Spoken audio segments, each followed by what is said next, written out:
The installation of aquatic plants is well underway at Ahuriri Lagoon, where the Whakaora Te Ahuriri project is creating a constructed wetland.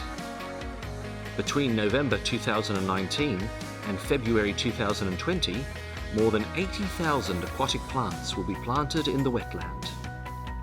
These native plants will help to achieve three important outcomes for the wetland.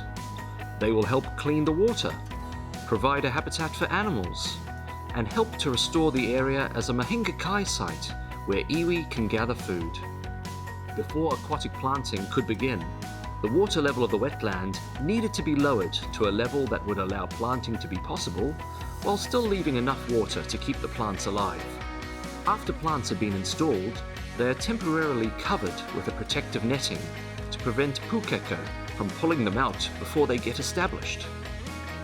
Once planting is completed, water will flow from the Huratini Hallsville River into the old channel of the river via a completed diversion.